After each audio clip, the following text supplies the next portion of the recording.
ಬರೀ 2 ಇದ್ರೆ ಸಾಕಾಗಂಗಿಲ್ಲ. ಒಂದು ಗಿಡ ಬೆಳಿಬೇಕೈತ 3 ಬೇಕಂತ ಮೊದಲೇ ಹೇಳ್ಯಾನ ನಾನು. ಪೊಟ್ಯಾಷಿಯಮ್ ಏನು ಕೆಲಸ ಮಾಡ್ತೈತಿ ಅಂತ ನಾವೇನಾದರೂ ನೋಡೋದೈತಂದ್ರೆ, ಗಿಡದ ಒಳಗೆ ಇಮ್ಯುನಿ ಸಿಸ್ಟಮ್ ಅಂದ್ರೆ ರೋಗ ನಿರೋಧಕ ಶಕ್ತಿಯನ್ನು ಬೆಳೆಸೋಕೆ ಪ್ರಯತ್ನ ಮಾಡ್ತೈತಿ. ಎಂಥ ಹಾರ್ಶ್ ವೆದರ್ ಬರಲಿ, ಭಾಳ ಬೇಸಿಗೆ ಬರಲಿ, ಭಾಳ ಥಂಡಿ ಬರಲಿ, ಭಾಳ ಮಳೆ ಬೀಳಲಿ, ಏನೇ ಆಗಲಿ, ಗಿಡ ಸರ್ವೈವ್ ಆಗಬೇಕೈತಂದ್ರೆ ಅದ್ರೊಳಗೆ ಪೊಟ್ಯಾಷಿಯಮ್ ಇರಬೇಕಾಗ್ತೈತಿ.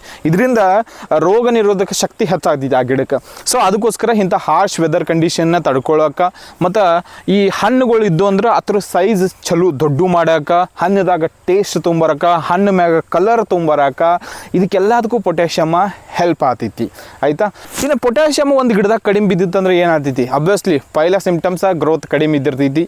ಇನ್ನು ಈ ಎಲ್ಲಿ ಸುತ್ತಮುತ್ತ ಏನೋ ಬ್ರೌನ್ ಕಲರ್ ಅಂದ್ರೆ brown colour dot dot dot dot dot dot ಅಲ್ಲಿ ಹಿಂಗೆ ಬಿದ್ದಿರ್ತಾವೆ ಎಲಿ ಮ್ಯಾಗ. ಸೊ ಇದನ್ನು ನೀವೇನಾದ್ರು ತಿಳ್ಕೊಂಡ್ರೆ ಅಂದ್ರೆ ಗೊತ್ತಾದೈತಿ, ಇದಕ್ಕೆ ಪೊಟ್ಯಾಷಿಯಮ್ ಕಡಿಮೆ ಬಿದ್ದೈತಿ ಅಂತಂದು.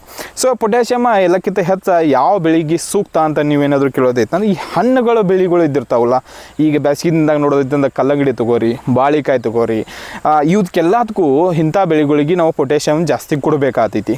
ಇನ್ನು ಬೆಸ್ಟ್ ಫರ್ಟಿಲೈಸರ್ ಯಾವ್ದು ಅವೈಲೇಬಲ್ ಐತಿ ಮಾರ್ಕೆಟ್ದಾಗ ಪೊಟ್ಯಾಷಿಯಮ್ದ ಅನ್ನೋದೈತಂದ್ರೆ MOP ಅಂದ್ರೆ ಮ್ಯೂರೇಟ್ ಆಫ್ ಪೊಟ್ಯಾಷ್ ಅಂತ ನಾವು ಕರಿತೇವೆ. 60% ಪೊಟ್ಯಾಷಿಯಮ್ ಅದ್ರಾಗ ಅವೈಲೇಬಲ್ ಐತಿ. ಇನ್ನೊಂದು ಐತಿ SOP ಅಂತಂದು ಸಲ್ಫೇಟ್ ಆಫ್ ಪೊಟ್ಯಾಷಿಯಮ್, ಅದ್ರಾಗ ಎಷ್ಟೈತಿ 50% ಆಫ್ ಪೊಟ್ಯಾಷಿಯಮ್ ಅವೈಲೇಬಲ್ ಐತಿ. ನೀವು ತಂದ ಒಂದು ಗಿಡಕ್ಕೆ ಕೊಡಬೇಕು. ಸೊ ಇದು ಓವರಾಲ್ ಆಗಿ ಒಂದು ಗಿಡದ ಬೆಳವಣಿಗೆ ಬಗ್ಗೆ ನಾವು ಮಾತಾಡಿ